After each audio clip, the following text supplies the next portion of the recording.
امام ابو حنیفہ رحمۃ اللہ علیہ کے پڑوس میں ایک شخص رہا کرتا تھا.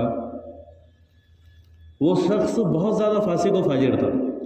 اس کا کام یہ تھا کہ دن بھر شراب پینا، ڈھول بجانا، اور رات میں بھی شراب پینا اور ڈھول تاشے بجانا. تو پڑوسیوں کا اس نے جینا حرام کر رکھا، اور اس میں سے امام ابو حنیفہ رحمۃ اللہ علیہ بھی تھے.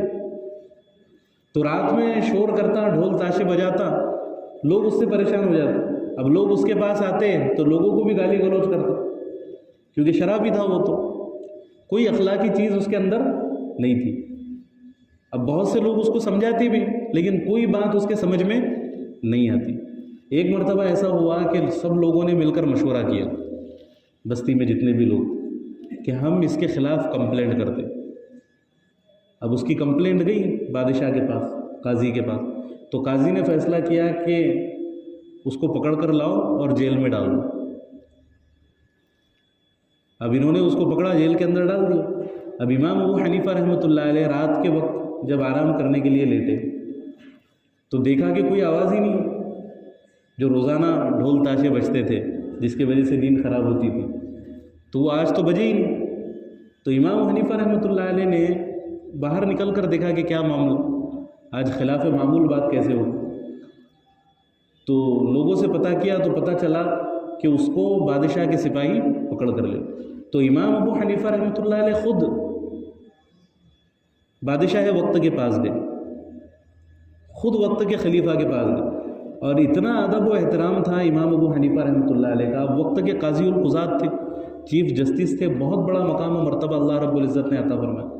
تو بادشاہ آپ کے پاس آ کر بیٹھ گئے اور کہا کہ حضرت آپ نے آنے کی تکلیف کیوں کی؟ اگر آپ حکم دیتے تو میں خود آ جاتا، کوئی اگر آپ کو کام تھا.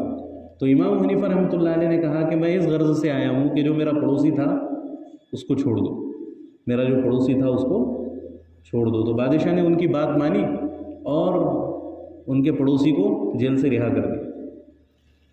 اب امام حنیفہ رحمۃ اللہ علیہ نے اس کے لیے سواری کا انتظام کیا، اس کو سواری پر بٹھایا، راستہ بھر اس کے ساتھ رہے، اس کو گھر تک لا کر چھوڑا.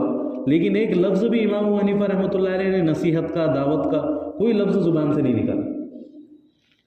اب یہ شخص اس دن جا کر سو گئے، دوسرے دن دیکھا کہ پھر آواز نہیں آ رہی. تو امام ابو حنیفہ رحمۃ اللہ علیہ اور پریشان ہوئے کہ کیا معاملہ ہوگا. تو پھر انہوں نے نکل کر دیکھا، جب اس کے گھر میں جا کر دیکھا تو وہ شخص نماز پڑھ رہا ہے اور نماز میں اس کے آنکھوں سے آنسو بہہ رہے، نماز میں اس کے آنکھوں سے آنسو بہہ رہے. تو ایک عمل کی وجہ سے اس کی زندگی بدل گئی، زندگی تبدیل ہو گئی. تو یہ ہوتی ہے عملی دعوت. آج زبانی دعوت تو ہمارے پاس بہت ہے، لیکن عملی دعوت نہیں ہے. آج ہم کو فکر ہے کہ بھائی غازی پیدا ہو، دین کا جھنڈا لہرانے والے پیدا ہو، لیکن ہو وہ کون؟ دوسروں کے بچے. وہ کون ہو؟ دوسروں کے بچے. میرا بچہ ڈاکٹر بنے، میرا بچہ انجینئر بنے، اور دین کی خدمت کون کرے؟ دوسروں کا بچہ. پانچوں وقت کا نمازی بھی کون بنے؟ دوسروں کا بچہ. یعنی بس سب دوسروں کے اوپر ہم ذمہ داریاں ڈال رہے ہیں. لیکن ہماری عملی زندگی کو اگر ہم دیکھیں تو ہماری عملی زندگی میں وہ کوششیں ہمیں نظر نہیں آتی جو ہونی چاہیے دین کو پھیلانے کی اور دین پر عمل کرنے کے اعتبار سے. وہ کوششیں ہماری زندگی میں نظر نہیں آتی. اس وجہ سے ہماری دعوت میں بھی اثر نہیں ہوتا، اس وجہ سے ہماری دعوت میں بھی اثر نہیں ہوتا. صحابہ اکرام کی چھوٹی چھوٹی دعوت ایسی دل کو لگتی تھی کہ زندگیاں بدل جاتی. تھوڑا سا ایک جملہ زبان سے نکلا کہ اللہ دلوں کی زندگیاں بدل دیتے. اور سب کی وہی کیفیت ہے. میں اپنے لیے بھی کہہ رہا ہوں اور ہر ایک کے لیے کہہ رہا ہوں، ہے نا. ہر ایک کا معاملہ یہی ہو چکا ہے آج کے زمانے.